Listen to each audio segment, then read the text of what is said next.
কেরানীগঞ্জে 406 কোটি টাকা ব্যয়ে নবনির্মিত ঢাকা কেন্দ্রীয় কারাগার এখনও চালু হয়নি। তার আগেই বের হতে শুরু করেছে নানা নির্মাণ ত্রুটি। তাই প্রধানমন্ত্রীর উদ্বোধনের পরেও বন্দীদের স্থানান্তর করা যাচ্ছে না। জাহেদ সালিমের রিপোর্ট।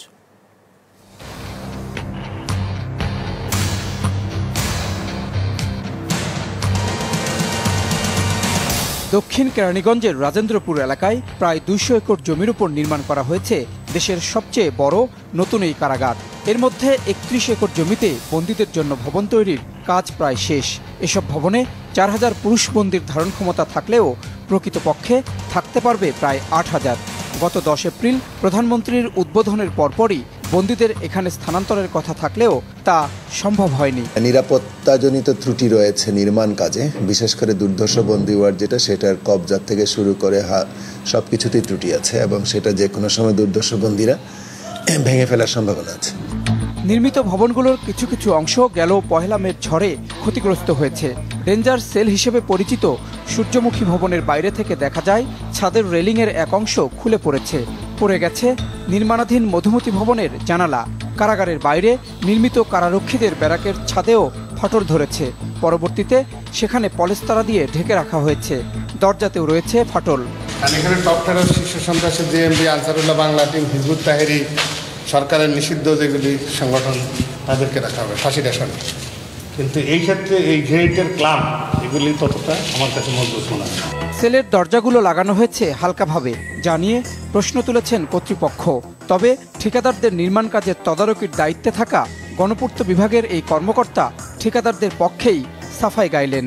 সবাই তো আর এক সময় কাজ করে না, আর বর্তমান ধানের মৌসুম চলতেছে, লেবার পাওয়াও কষ্ট, যার জন্য হয়তো বা একটু দেরি হয়েছে কাজটা করতে। ওনারা যে ত্রুটিগুলো ধরাই দিতেছে সেইগুলো আমরা সমাধান করার চেষ্টা করতেছি। আচ্ছা, আমি একটু বলি, আমার আসলে এখানে আমার বস একটু আপনাকে বলি, ফাঁসির আসামি, শীর্ষ সন্ত্রাসী, জঙ্গি ও দীর্ঘমেয়াদে সাজাপ্রাপ্ত আসামিদের জন্য তৈরি করা এই ভবনগুলোর প্রতিটি ভবনই পৃথক প্রাচীর দিয়ে ঘেরা হলেও একটার সঙ্গে আরেকটা দেয়ালের মধ্যে ফাঁকা রাখা হয়েছে, যা ঠিক হয়নি বলে মন্তব্য কারা কর্তৃপক্ষের।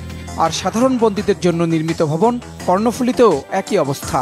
পানি নিষ্কাশনের জন্য যে পাইপ লাগানো হয়েছে তা মাটির সঙ্গে সংযুক্ত না থাকায় পানি পড়ে দেয়াল নষ্ট হচ্ছে। পানি নেমে যাওয়ার কোনো ব্যবস্থা রাখা হয়নি ভবনের খালি জায়গাতে। ফাটল সহ নানা ত্রুটি রয়েছে এই ভবনে। আর লোহার দরজা ঝালাই না করে পুটিং দিয়ে ফাঁকা জায়গা পূরণ করা হয়েছে। কয়েকটা ঝালাই মারা আছে এখানে। না, এখানে ঝালাই নেই, শুধু শুধু তুমি বলে লাভ নেই। ঝালাই এখানে সামান্য একটু দিছেই, এখানে কোনো ঝালাই নেই, এখানে কোনো ঝালাই নেই। আপনি দেখেন, এটি আমি উঠে এলে এখানে কোনো ঝালাই নেই। এখানে একটু সামান্য ঝালাই আছে এখানে, আর এখানে সামান্য একটু আছে। এখন এগুলো যে আপনারা গ্যাপ পূরণ করছেন, কি দিয়ে পূরণ করে দিচ্ছেন? এটা পুটিং দিয়ে করে দিছে। এই ভবন নির্মাণের ঠিকাদার বদরুল আলম বহুবার চেষ্টা করেও তার দেখা মেলেনি। ফোনে কথা বলে জানা গেল নির্মাণের সময় কখনোই তিনি সেখানে যাননি। জানা নাই আসলে, আমার ওখানে ইঞ্জিনিয়ার আছে তো, সেই দেখতে বেশি কিছু প্রবলেম ছিল, ওই প্রবলেমগুলো ঠিক করতেছে আমি যতটুকু জানি।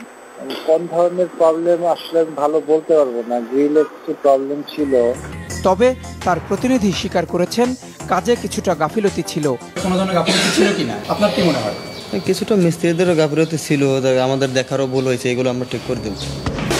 কারাগারের ডেঞ্জার সেল সহ বেশ কয়েকটি ভবনের কাজ পেয়েছেন আরেক ঠিকাদার, ঝিনাইদহ জেলা স্বেচ্ছাসেবক লীগের সহ সভাপতি ফারুক আজম। কাজের মান নিয়ে প্রশ্ন করা হলে তিনি তা এড়িয়ে যান। বড় কাজে ত্রুটি বিচ্ছুটি থাকতে পারে, আর যে ত্রুটি ওগুলো আমরা মাইনর ত্রুটি ওগুলো বিল্ডিংয়ে হয়, সেগুলো লোকজনের 10 জন লোক নিয়ে কাজ করতে গেলে তো সবার তো একরকম হয় না, বুঝছেন। আমার ওই গ্রিল মিস্ত্রিটা ওর নেচারটাই খারাপ, ও হলো কথা বলে শোনে না।